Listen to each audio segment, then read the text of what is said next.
Ketika saya ke puskesmas yang berada di Surabaya, apakah saya bisa menggunakan BPJS Kesehatan saya di puskesmas tersebut, padahal puskesmas tersebut itu tidak terdaftar sebagai FKTP saya di BPJS Kesehatan?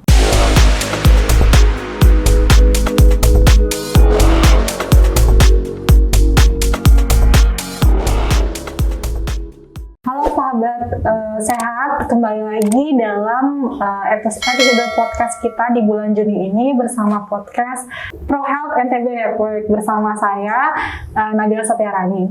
Kali ini kita akan membahas isu kesehatan terkait BPJS Kesehatan ya. Nah, bersama kita di sini tentunya sudah ada bintang tamu yang spesial yang tentunya capable banget ya untuk menjawab pertanyaan-pertanyaan tentang isu BPJS Kesehatan. Beliau adalah salah seorang pejabat ya di BPJS Kesehatan. Tapi daripada saya banyak berbicara, mending kita langsung saja sapa beliau. Selamat pagi ya Pak. Selamat pagi Mbak Bella. Oke, pemirsa di rumah ini ingin tahu sedikit tentang Bapak sendiri gitu. Boleh diperkenalkan nama, mungkin pekerjaannya dan lain-lain gitu secara singkat. Silakan Pak. Terima kasih Mbak Bella. Selamat pagi penonton atau penggemar setia dari Mbak Bella di Dinas Kesehatan Provinsi. Izinkan kami menyampaikan, memperkenalkan diri. Nama saya Inengah Dwi Jendra Atmaja. Saya diamanahkan untuk menjadi Kepala Bidang Penjamin Manfaat Primer. Penjamin Manfaat Primer. Kantor cabang BPJS Mataram yang membawahi 3 kabupaten kota, Lombok Barat, Lombok Utara, dan Kota Mataram. Mungkin itu secara singkat perkenalan dari saya. Berarti panggilannya Pak Nengah ya? Pak Nengah. Terima kasih Pak Nengah ya. Jadi kan kita sekarang nih mau ngobrolin tentang BPJS Kesehatan. Jadi kita tahu kan sekarang ini kita berada di era Universal Health Coverage.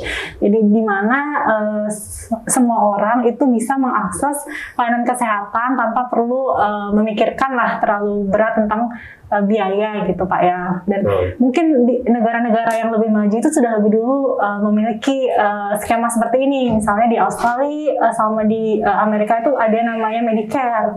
Lalu ada di UK misalnya ada National Health Service. Dan di Indonesia sendiri gitu kita sudah juga punya tidak kalah dengan negara-negara maju itu kita sudah punya BPJS Kesehatan. Nah, yang ingin kita tahu ya sebagai orang awam, jadi BPJS Kesehatan itu kan kita mendengar bahwa itu transformasi dari asuransi kesehatan gitu. Betul. Nah, boleh tidak dijelaskan sedikit sejarah tentang BPJS Kesehatan itu sampai sekarang tuh bisa menjadi BPJS Kesehatan gitu. Bagaimana awal mulanya gitu, Pak? Oh ya baik, makasih Mbak Bella. Jadi memang BPJS Kesehatan ini adalah lembaga yang mengelola program JKN.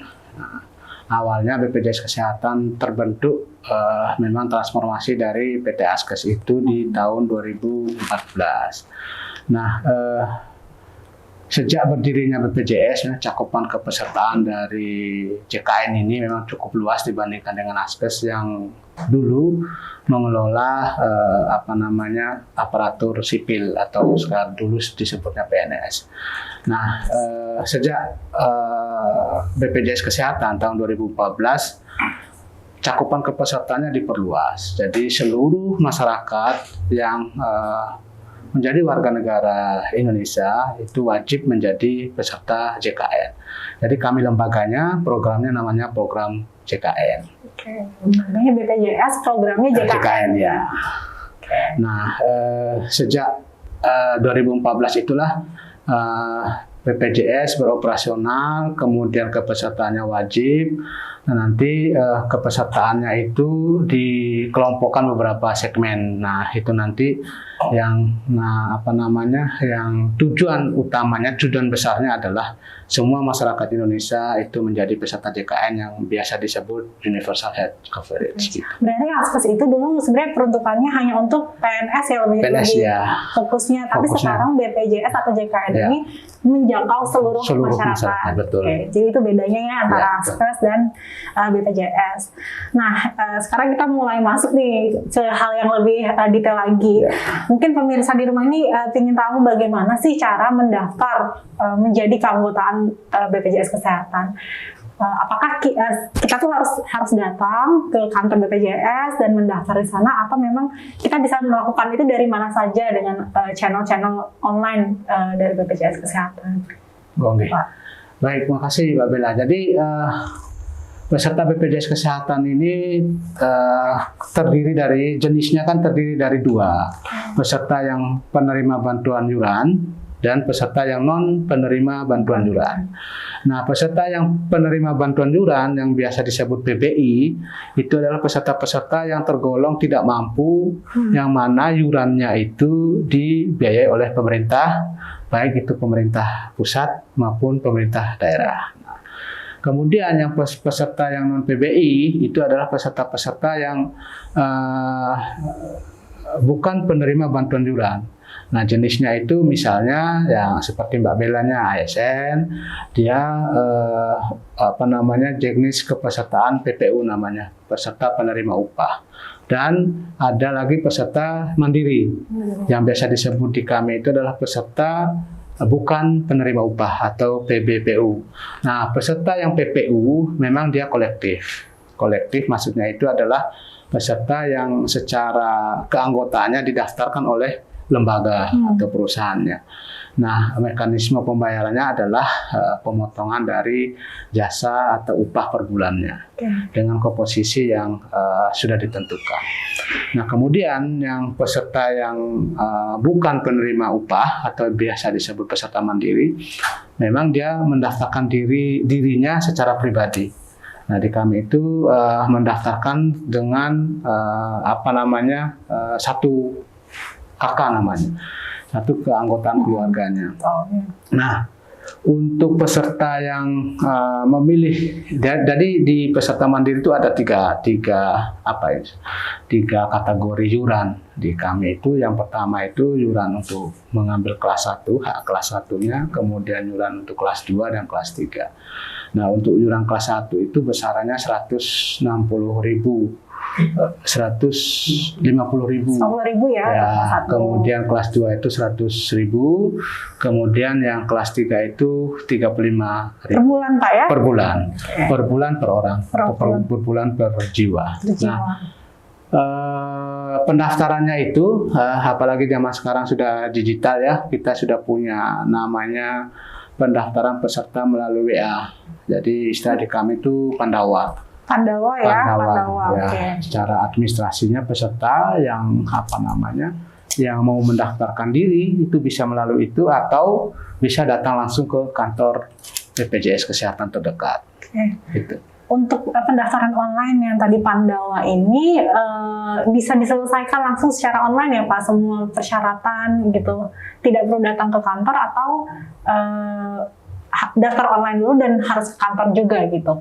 Tidak perlu ke kantor, ya. Sama sekali tidak perlu ke kantor. Nanti karena itu adalah layanan administrasi, nanti dipandu di sana melalui WA tadi namanya Pandawa itu. Tidak perlu nanti peserta itu datang lagi ke kantor.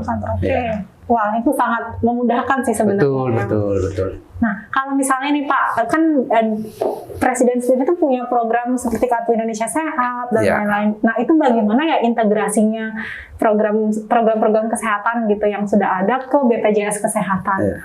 Apakah ada terintegrasi atau berjalan sendiri-sendiri, misalnya Kartu Indonesia Sehat, terus apa lagi gitu misalnya ya? Oh iya, jadi sebenarnya jaminan kesehatan nasional atau Kartu Indonesia Sehat itu sama dia. Sama ya Pak ya? Sama.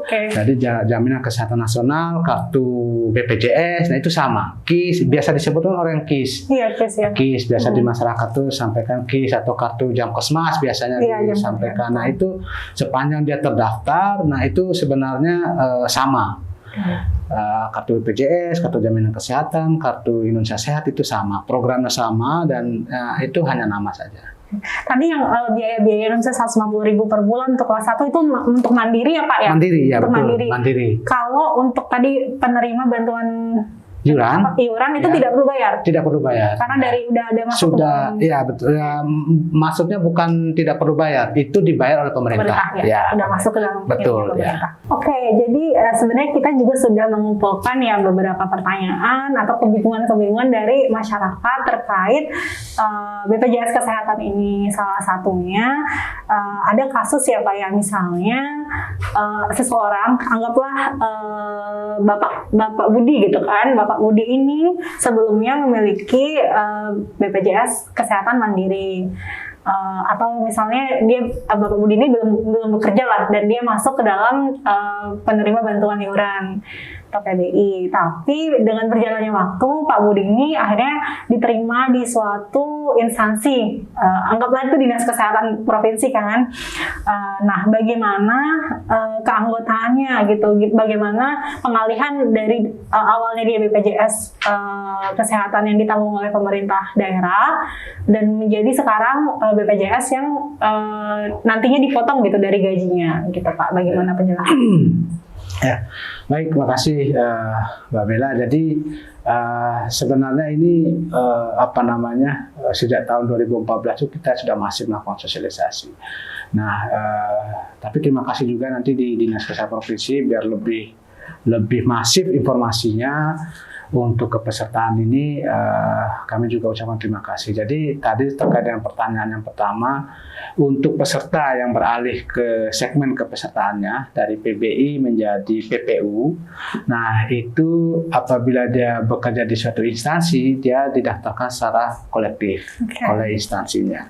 Nah, biasanya kami itu mendapatkan data itu melalui instansinya, dan secara garis besarnya, secara rekonsiliasinya bersama BKD ya, yang biasa kita rekon datanya. Nah, kepesertaan dari yang beralih tadi dari PBI menjadi PNS itu nanti menjadi kuota untuk diisi oleh peserta-peserta lain yang memenuhi ketentuan untuk mendapatkan, kalau dia golongannya penerima bantuan iuran, nah itu dari dinas sosial yang berhak untuk menentukan.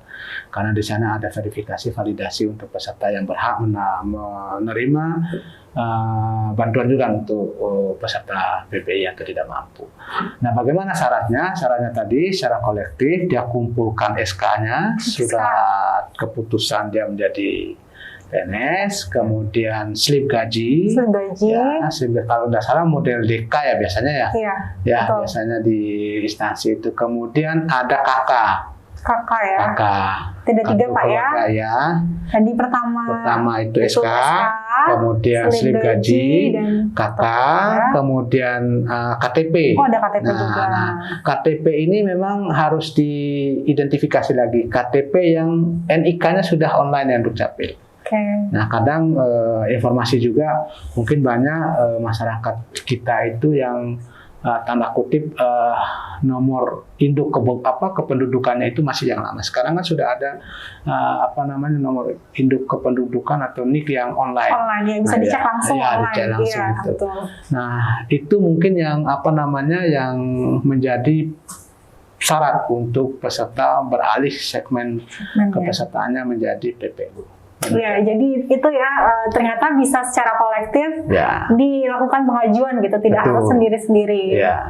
Oke, dan tadi juga ternyata misalnya ada perpindahan dari segmen PBI bantuan iuran yang dibantu oleh pemerintah ke segmen lain, itu nanti kosong kan ya, yang di PBI itu akan kosong karena sudah pindah dan akan bisa diganti oleh orang lain yang memang memenuhi syarat memenuhi syarat. Ya, betul. Oke. Nah, ada lagi nih Pak, pertanyaan masih ada.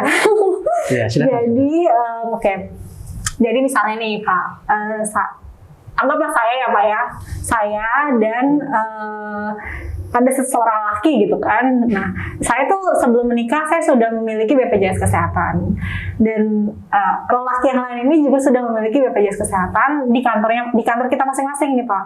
Lalu kita menikah ceritanya. Nah, saat kita sudah menikah, bagaimana itu BPJS Kesehatannya? Apakah kan kartu keluarga tadi kan ya Pak ya. Jadi apakah saya yang akan ditanggung oleh dia, apakah dia yang ditanggung oleh saya? Padahal di sini kita dua-duanya bekerja, sama-sama bekerja. Ya. Bagaimana Pak itu penjelasannya? Apakah nanti apakah saya akan masuk ditanggung oleh dia atau dia yang ditanggung oleh saya misalnya seperti Ya. itu? Jadi untuk peserta yang kedua-duanya bekerja, nah sesuai dengan ketentuan ada di Perpres nomor 82, ada di pasal 14 kalau tidak salah, bahwa kepesertaan mereka tuh masing-masing. Jadi masing-masing. Oh, okay. Tetapi dia dalam satu kakaknya itu ya misalnya saya terus Mbak Bella atau tadi Mbak Bella sama calon suaminya misalnya sama-sama PNS, jadi kepesertaannya masing-masing. Gitu Pak. Ya. Kalau saya punya anak nanti gimana Pak? Nanti, nah itu dia kepesertaan BPJS itu nanti dia kepesertaannya itu apabila sudah berkeluarga dia menjamin sebanyak 3 orang anak. Jadi kepesertaannya ada 5 Maksimal Pak ya? maksimal ya. Nah nanti kalau misalnya dia punya anak, nah itu nanti dijaminkan oleh ibu atau bapaknya. Bisa salah satunya? Bisa salah satunya. Yang biasa terpilih itu adalah yang penerima manfaatnya yang lebih kelasnya lebih tinggi ya Pak ya? Jadi misalnya dia ibunya kelas golongan 3 misalnya, bapaknya golongan 2 misalnya. Nah nanti kepesertaan dari semuanya itu menjadi golongan 1. Golongan 3. Golongan 3. Ya. Yang lebih bawah berarti? Nah, yang misalnya golongan PNS-nya. Oh, jangan. Dia golongan 3 kan dia mendapat ya, hak kelas 1 misalnya. Gitu. Kemudian golongan 2 mendapatkan hak kelas 2 untuk perawatan. Nah, nanti semua anggota keluarganya, 5 anggota keluarganya itu mendapat paket manfaatnya yang kelas 1. Kelas 1. Oke. Oke. Satu lagi nih kayaknya ada pertanyaannya. Tapi mungkin ini sempat dibahas tadi ya, misalnya ada teman saya yang punya keanggotaan mandiri dan sudah berjalan beberapa tahun ya Pak ya. Betul. Dia sudah bayar setiap bulan dan tiba-tiba dari tempat kerjanya itu minta kalau misalnya kita buat BPJS itu harus kolektif gitu dari instansi. Betul. Nah, tapi dia tetap bayar yang mandiri ini, yang gajinya pun dia dipotong, gitu Pak. Berarti kan ada double bayar ya Pak ya? Itu double bayar, dia bayar mandiri dan bayar di tempat kerjanya karena belum terintegrasi datanya gitu. Karena seharusnya bisa disesuaikan itu, lapor ke kantor BPJS. Oh berarti itu solusinya melapor ya Pak ya? Lapor ke kantor BPJS. Itu sebenarnya apa istilahnya? Jadi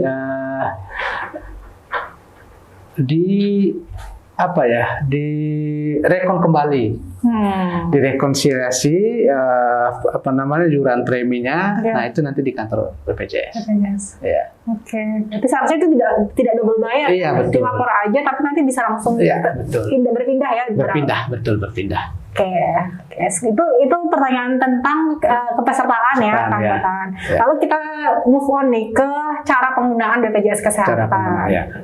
Nah, ketika kita telah mendaftar kan Pak ya, yang pertama kali kita lakukan itu kita memilih fasilitas kesehatan tingkat pertama. Betul. Atau misalnya puskesmas, klinik dokter Pratama dan lain-lain. Betul. Nah ini ada nggak sih tips dari Bapak gimana cara memilih puskesmas atau klinik dokter yang kira-kira nanti sekiranya kita mengklaim BPJS itu tidak ada masalah gitu Pak? Ada nggak tipsnya gitu? Sebenarnya gini pembiayaan dari BPJS itu dalam program JKN itu ada 2 untuk di fasilitas tingkat pertama. Kami namanya fasilitas tingkat pertama atau bisa disingkat FKTP. KTP ya. Jadi Mbak Belanya sebutkan ada puskesmas, ada klinik dan dokter praktek. Nah, kepesertaan yang yang terdaftar menjadi peserta JKN, dia terdaftarnya atau memilihnya tadi di 3 segmen FKTP tadi, mau di puskesmas, mau di dokter praktek atau mau di klinik. Nah, peserta berhak untuk memilih. Vaskes tersebut. Nah, untuk mendapatkan pelayanan, nah pelayanan kami istilahnya adalah pembayaran kapitasi ke pesertanya, ke vaskesnya. Pembayaran kapitasi itu adalah pembayaran praupaya, Mbak. Jadi praupaya maksudnya itu kita membayarkan risiko dulu. Kita bayar terlebih dahulu ke vaskesnya. Jadi sejumlah peserta yang terdaftar di sana. Nanti kalau misalnya ada peserta JKN yang sakit, langsung bisa dilayani. Berarti bayarnya lebih dulu ya? Dia pembayar kami lebih sesuai dulu. sasaran sesuai yang ada terregistrasi di betul, sana. Betul. Itu namanya pembayaran praupaya di kapitasi ya. Jadi apabila ada peserta yang mengalami gangguan kesehatan atau sakit atau konsultasi, dia bisa mengakses di sana dan tidak boleh ditarik biaya karena kami sudah bayar peserta tadi ke vaskesnya. Berarti Pak, berapapun yang datang di vaskes itu mereka sudah pasti dapat bayarannya segitu gitu, dipatok segitu kan? Betul. Jadi pembayaran praupaya namanya kapitasi, nanti tidak melihat lagi frekuensi kunjungan peserta. Ya, jadi kapanpun silakan saja. Nah, kalau misalnya dalam kondisi peserta itu indikasinya harus dirujuk oleh FKTP, akan dirujuk sesuai dengan rumah sakit yang akan dipilih. Jadi saya juga punya pertanyaan nih pribadi. Ya, silakan. Jadi misalnya nih Pak, kan saya memilih nih puskesmas, anggaplah puskesmas Pagesangan ya Pak, sebagai FKTP saya ya di kesehatan. Tapi suatu hari saya pergi ke Surabaya.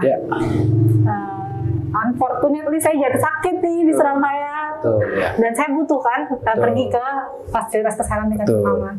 Nah, ketika saya ke puskesmas yang berada di Surabaya, apakah saya bisa menggunakan BPJS Kesehatan saya di puskesmas tersebut, padahal puskesmas tersebut itu tidak terdaftar sebagai FKTP saya di BPJS Kesehatan? Iya. Itu dapat dijaminkan, Mbak Bella. Jadi peserta yang berada di luar wilayah atau kepesertaannya di luar vaskes, misalnya ada tugas kerja atau tugas dinas, itu dapat mengakses layanan di FKTP setempat. Nah, karena memang di ketentuannya di Perpres juga ada, di ketentuan kontrak juga kita ada bahwa peserta itu berhak mendapatkan layanan apabila yang pertama itu dalam keadaan darurat medis. Kemudian yang kedua adalah di luar wilayah FKTP-nya. Nah, nanti FKTP yang melayani itu harus menerima pasien tadi. Jadi kalau misalnya Mbaknya ke Surabaya, kemudian tanda kutip misalnya satu sakit, Mbaknya bisa mengakses puskesmas atau FKTP di sana yang terdekat dan tidak dipungut biaya. Nah, saya tertarik nih, tadi Bapak bilang kan pembayarannya kapitasi ya Pak ya. Kapitasi berarti sudah dibayarkan sesuai dengan jumlah yang tadi. Iya, betul. Ketika satu orang ini datang dan dia kan bukan terregister di FKTP tersebut, apakah kan puskesmas tersebut akan mendapatkan tambahan biaya tidak? Ketika orang yang bukan merupakan sasaran yang ini juga ikut berobat di sana? Oh tidak, jadi puskesmas itu tidak mendapatkan tambahan biaya. Jadi konsep kapitasi kami itu adalah konsep pembayaran berdasarkan jumlah peserta terdaftar. Dia tidak melihat lagi peserta ini sakit atau tidak sakit. Jadi kami membayarnya secara peserta terdaftar. Nah, makin sehat peserta itu di sana, kan makin istilahnya makin sedikit lah operasional yang dikeluarkan oleh FKTP. Nah, karena konsepnya juga wilayah kita juga yang luas. Nah, itulah di ketentuan kita itu apabila ada peserta yang berada di luar wilayah, dikasih kesempatan kepada peserta itu untuk mengakses layanan di luar vaskesnya itu 3 kali dalam satu bulan. Oh, ada aturannya 3 kali dalam satu bulan. Betul. Kalau misalnya dia dalam keadaan gawat darurat, dia bisa langsung mengakses rumah sakit atau UGD di rumah sakit. Nah, yang dalam keadaan gawat darurat ini berarti tadi kan kita harus bermainnya rujukan ya Pak ya, kita KTP baru rujukan. Kalau kondisi gawat darurat ini berarti kita bisa langsung gitu ya Pak ya ke rumah sakit. Betul. Nah, kriteria gawat darurat kan memang kita kembalikan ke dokter UGD-nya. Oke. Jadi di sanalah yang nanti yang menentukan ini gawat darurat atau tidak. Jadi kalau misalnya diterima di IGD itu sesuai dengan diagnosis dokternya, Betul. berarti itu bisa ya di Bisa. Ya. Baik Pak, jadi terkait pemilihan fasilitas kesehatan tingkat pertama. Jadi kan saat awal mendaftar kita udah milih ya KTP betul. yang Ya. kita sasar gitu, kita inginkan. Tapi kan dalam hidup ya kita bisa jadi berpindah Ya. pulang, berpindah rumah, berpindah domisili. Ya. Nah, bagaimana cara untuk memindahkan FKTP kita ke FKTP yang domisili kita yang baru gitu? Boleh dijelaskan tidak caranya? Ya, makasih Mbak Bella. Jadi untuk peserta yang mungkin pindah domisili atau pindah tempat tinggal dan mau memindahkan dirinya ke vaskes baru, itu dapat dilakukan melalui aplikasi di kami. Jadi karena ini zaman digital, itu kami juga ada aplikasi di kami itu yang memang menyelesaikan semua masalah sebenarnya. Namanya aplikasi Mobile JKN. Nah, di sana itu peserta dapat memindahkan dirinya ke vaskes yang diinginkan sesuai dengan domisilinya dengan syarat peserta itu sudah lebih dari 3 bulan pada vaskes awalnya. Jadi lebih dari 3 bulan pada vaskes awalnya, dia bisa merubah vaskesnya melalui aplikasi Mobile JKN. Untuk melakukan download aplikasi bisa lewat Play Store.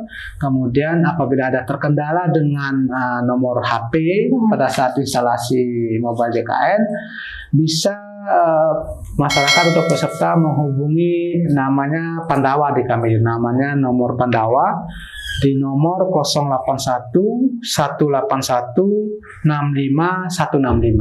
Nah, itu untuk kita validasi nomor HP-nya untuk proses instalasi aplikasi Mobile JKN. Jadi bisa ya bisa sepanjang dia 3 bulan sudah berada di vaskes awal. Ya. Oke, jadi ada 2 hal yang penting di sini terkait aplikasi dan terkait nomor juga ya.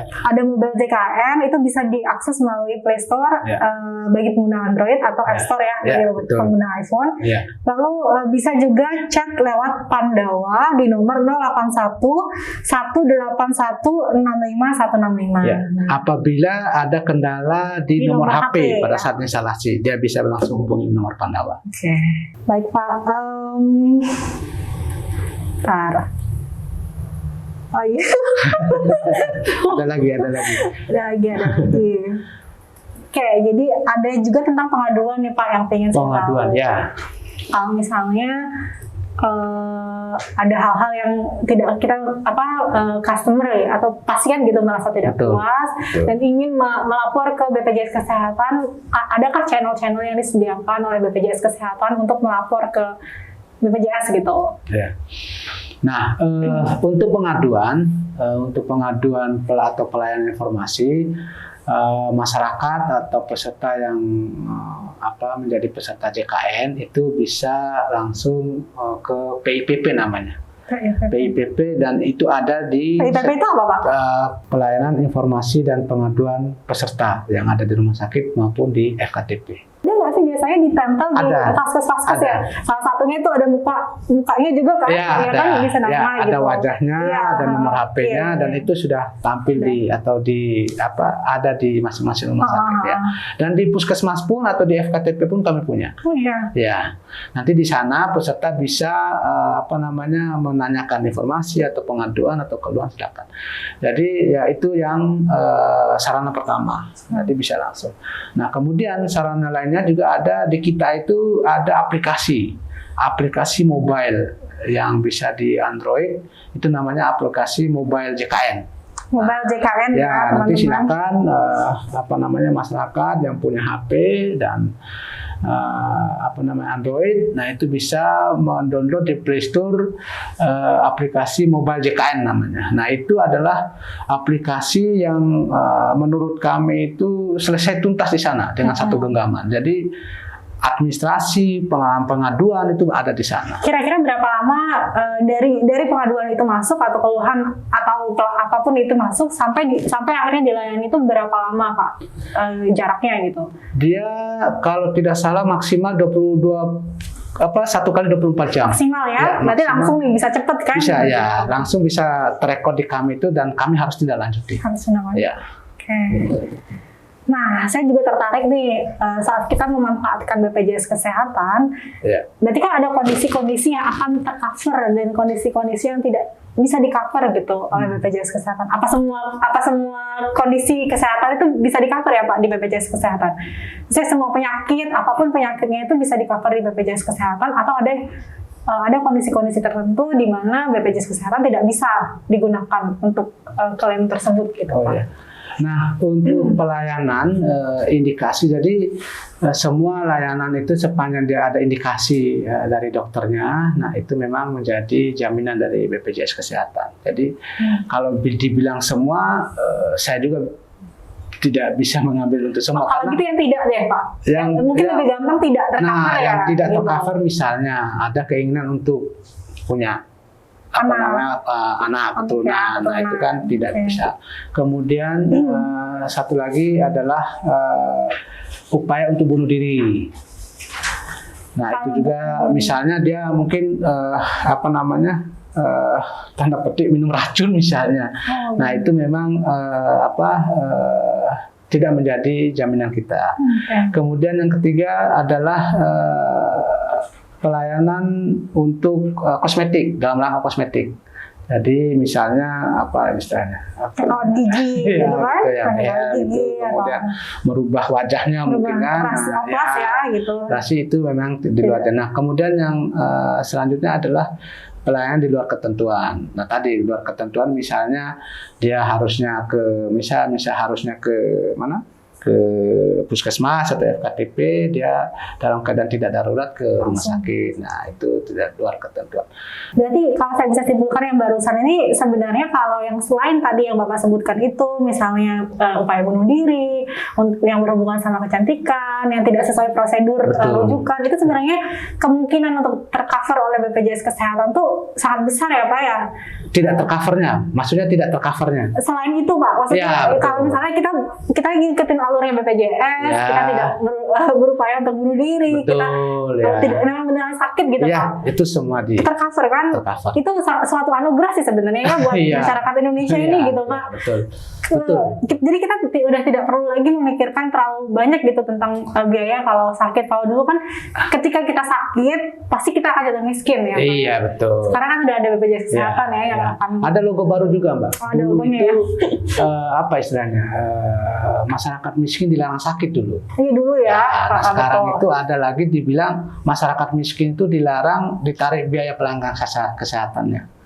Jadi dilarang untuk ditarik biaya pelanggan kesehatannya. Jadi itu dia.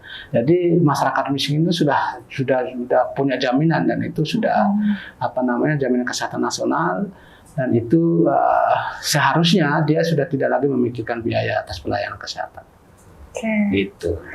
Satu lagi, tidak satu lagi sih, tapi saya juga tertarik nih, biasanya kan kalau di asuransi swasta, dulu saya pernah nih daftar asuransi swasta Pak, dan itu ada pre-existing condition namanya. Oh ya. Atau masa tunggu, kalau misalnya saya sebelum saya daftar nih, di asuransi saya udah sakit duluan. Nah itu ada masa tunggu sampai penyakit saya sembuh lah ya istilahnya. Nah kalau BPJS Kesehatan tuh menerapkan itu tidak Pak, masa tunggu itu atau pre-existing condition? Ya kami memang menerapkan waktu tunggu untuk peserta yang mendaftar secara mandiri. Tapi kami tidak seperti asuransi swasta ya, karena kami itu kan asuransi sosial. Jadi kami tidak melihat lagi kondisi, istilahnya kami itu underwriting itu tidak dilihat lagi. Jadi memang ada waktu tunggunya yang peserta apabila baru mendaftar dia akan bisa mengakses layanan setelah 14 hari. Oh, ada waktu Ada tunggu. waktu Tapi tunggunya. seluruhnya ya, bukan per orang yang Iya, seluruhnya satu ya. kakaknya itu. 14 Pada hari. saat peserta baru mendaftar. Namis baru mendaftar, dia baru mendaftar menjadi peserta JKN, dia akan ada waktu tunggunya pre-existing tadi selama 14 hari. Teman-teman jangan daftar pas waktu sakit karena ada 14 hari nih kan. Ya, betul. Nggak bisa diburu-buru Nggak kan, bisa ada 14 diburu-buru hari ya. Jadi sebaiknya mungkin masyarakat yang merasa mampu atau bukan merasa mampu, yang mampu segeralah untuk mendaftar menjadi peserta JKN, jangan daftar selagi sakit. Jadi waktu sehat lah, karena itu 14 hari itu menjadi waktu tunggu untuk mendapatkan aksesan. Nah, tadi saya kelupaan tuh juga nanya Pak, kan ada peraturan baru yang mengharuskan BPJS Kesehatan ini menjadi prasyarat untuk mendapatkan layanan publik, misalnya Betul. membuat SIM, Betul. SNK. Ya. Nah, itu menurut Bapak itu kenapa ya harus seperti itu? Kenapa BPJS Kesehatan ini menjadi prasyarat untuk mendapatkan layanan-layanan tersebut? Gitu? Iya. Jadi sebenarnya itu adalah optimalisasi, Mbak. Jadi memang sesuai ketentuan di peraturan presiden dan undang-undangnya itu kepesertaan JKN itu wajib. Jadi seluruh warga Indonesia itu atau seluruh masyarakat Indonesia itu harus menjadi peserta JKN. Nah, upaya-upaya yang kami lakukan ini salah satunya itu. Jadi selain di internal kami lakukan sosialisasi, kami lakukan rekrutmen. Nah, kami istilahnya bekerja sama lah dengan instansi lain dalam rangka optimalisasi itu. Karena mungkin bisa jadi dengan kita bersinergi, kita berkolaborasi, kita bisa menyampaikan informasi bahwa kepesertaan JKN itu wajib dan semua warga negara Indonesia itu harus sudah mempunyai kartu JKN untuk pelayanan kesehatan. Nah, sebenarnya di ketentuan itu termasuk warga WNA, warga negara asing, ya dia sudah berdomisili 6 bulan di negara kita, dia sudah harus berhak juga, harus berkewajiban juga dia mendaftar menjadi peserta JKN gitu. Oh gitu Pak. Ya. Oh iya. Gitu. Jadi karena ini kepesertaannya wajib, nah upaya-upaya itulah yang kami lakukan. Kami melakukan sinergi dan kolaborasi dengan instansi-instansi lain untuk dalam rangka itu. Ya lanjut ya. Ya. Jadi pertanyaan selanjutnya nih Pak ya tentang denda atau tunggakan. Jadi kan ketika seseorang kan kita harus bayar setiap bulan ya premi BPJS. Betul. Ketika kita tidak bayar nih lewat bayar 1 bulan, 2 bulan, itu kita akan mendapatkan denda berarti ya Pak ya? Atau kita tidak mendapatkan denda tapi kita harus bayar double di bulan selanjutnya. Gimana Pak? Ya, jadi gini Mbak Bella. Jadi kalau seandainya ada peserta mandiri yang iuran JKN-nya menunggak, misalnya ada menunggak 2 bulan, tiba-tiba sakit dan harus dirawat di rumah sakit, itu akan dikenakan denda layanan namanya. Denda layanannya itu dihitung sebesar 5% dari total biaya rumah sakit, dalam hal ini total biaya CBGs dikali dengan jumlah bulan menunggak. Dengan jumlah bulan menunggak. Misalnya tadi dicontohkan dia menunggak 2 bulan misalnya, dia tidak membayar iurannya 2 bulan, dia masuk rumah sakit, jadi dikenakan denda layanan 5% dikali dengan total biaya CBJs di rumah sakit dikali 2. Kali 2 ya. Kali 2 bulan itulah yang menjadi beban denda layanan bagi peserta tadi. Itu. Selain denda layanan ada nggak denda tunggakan Pak? Nah, kalau dengan denda tunggakan tidak ada. Ada ya? Cuma batas tunggakan membayar tunggakan itu adalah semaksimal 24 bulan. 24. Jadi kalau misalnya dia menunggak sampai 3 tahun misalnya, menunggak tidak ada sakit ini, dia menunggak dan mau membayar iuran preminya, dia maksimal bayar 24 bulan. Ada 2 tahun. Berarti jumlahnya tetap segitu ya? Tetap segitu tidak ya. Tidak ada berapa persen gitu? Tidak ada. Sepanjang dia tidak rawat inap ya. Iya, tidak tadi rawat inap.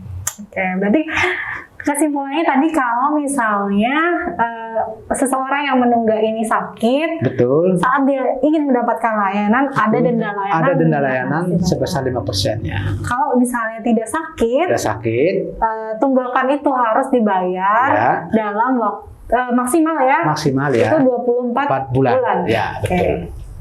Oke, lalu nah tadi dendanya itu denda lagi. Tunggakannya itu harus dibayarkan via apa, Pak? Ada nggak via? Kami sebenarnya punya channel pembayaran. Oke. Selain di kantor ada Alfamart dan ada kantor pos, kemudian ada ATM bank itu, bank itu ada Bank Mandiri, ada Bank BNI, Bank BRI. Nah, itu bisa membayar di sana untuk peserta-peserta yang mungkin iuran JKN-nya tertunggak. Nah, kemarin nih ada pengalaman nih salah satu teman ya yang memang ada tunggakan ceritanya. Lalu ada informasi bahwa untuk nominal maksimal sekian gitu bisa dibayar 1 juta ya kalau tidak salah, itu bisa dibayarkan melalui ATM misalnya supermarket, tapi di atas 1 juta ya, itu harus dibayarkan lewat bank. Itu seperti apa, Pak? Betul tidak seperti itu? Ada batas-batas nominal yang harus? Oh iya, ini khusus untuk di Alfamart kalau tidak salah. Di Alfamart itu memang ada batas nominalnya itu tidak boleh lebih dari 2 juta. Dia kalau lebih dari 2 juta memang harus ke bank. Bank ya. Harus ke bank. Tapi di kantor pos juga bisa. Di kantor pos selain di bank bisa di kantor pos. Di Alfamart juga, di Alfamart saja yang setahu saya informasi yang kami dapatkan juga memang untuk pembayaran tunggakan di atas 2 juta itu dinaik di sana. Iya, jadi pertanyaannya sebenarnya sudah habis ya, Pak ya. Saya ingin mendengar sih pesan-pesan dari Bapak gitu supaya teman-teman ini ayo segera gitu bikin BPJS Kesehatan bagi yang teman-teman yang belum membuat BPJS Kesehatan. Kenapa sih itu perlu gitu? Ada nggak kata-kata dari Bapak untuk mengajak teman-teman di rumah agar segera nih kita segerakan untuk membuat BPJS Kesehatan? Makasih Mbak Bella. Jadi untuk masyarakat NTB yang saat ini dimanapun berada, kami sampaikan bahwa program JKN ini adalah program yang sangat bermanfaat. Jadi mari kita turut mendukung untuk mensukseskan dengan daftarkan diri Anda menjadi peserta JKN. Kemudian rutinlah untuk membayar iuran setiap bulan agar nanti tidak dikenakan denda layanan. Kemudian paket manfaat yang didapatkan itu dari program JKN ini sangat membantu kita, dan yang paling utama adalah program JKN ini menjadi perlindungan kita, dan di JKN ini ada manfaat sedikit mungkin Mbak ya. Jadi program JKN ini tidak hanya mengelola orang sakit, Mbak. Jadi orang sehat pun kita kelola. Jadi ada istilah kami itu ada namanya screening. Jadi screening kesehatan lah. Jadi di promotif, di preventifnya yang kami juga tekankan sekarang. Tidak hanya kuratif. Nah, jadi di sana yang kita sasar, dan kita juga sinergi dengan dinas kesehatan. Nah, mungkin sedikit yang kami dapatkan sampaikan dari masyarakat yang sekarang ini, kami sudah lakukan penyebaran informasi terkait dengan screening. Screening kita itu adalah screening secara dini kesehatan masyarakat yang untuk mendeteksi terutama DM dan hipertensi. Itu yang kita cari, dan mungkin bagi masyarakat yang punya mobile JKN di HP-nya ada fitur screening di sana, dan silakan untuk bisa mengakses dan mengisi. Screening itu dalam arti menjawab pertanyaan. Menjawab pertanyaan ya, menjawab pertanyaan. Nanti akan keluar hasilnya, dia akan berisiko rendah, sedang atau tinggi. Nah, apabila dia berisiko sedang dan tinggi, itu bisa diakses di vaskes terdaftarnya untuk konsultasi tindak lanjutnya. Demikian, makasih Mbak Bella. Demikian ya podcast kita pada pagi hari ini. Tadi saya mendapat kesimpulan ya, jadi JKN itu sangat bermanfaat bagi masyarakat Indonesia. Jadi kita tuh setiap bulan bayar tidak terlalu banyak ya, ringan, tapi saat sakit kita tuh bisa mendapatkan manfaat yang sangat besar dibandingkan kita tidak punya BPJS atau JKN. Saat sakit uang kita semua keluar kan ya, Pak ya. Ini kita pelan-pelan kayak menabung gitu kan. Menabung sakit lah. Menabung sehat. Menabung sehat. Oke, Ya demikian, terima kasih teman-teman, semoga bincang-bincang kita atau podcast kita pada pagi hari ini itu bermanfaat ya buat pemirsa di rumah. Ya, saya Nabila Satyarani dari Dinas Kesehatan Provinsi Nusa Tenggara Barat dan Bapak Nengah ya dari BPJS Kesehatan. Assalamualaikum warahmatullahi wabarakatuh. Waalaikumsalam. Terima kasih ya Pak.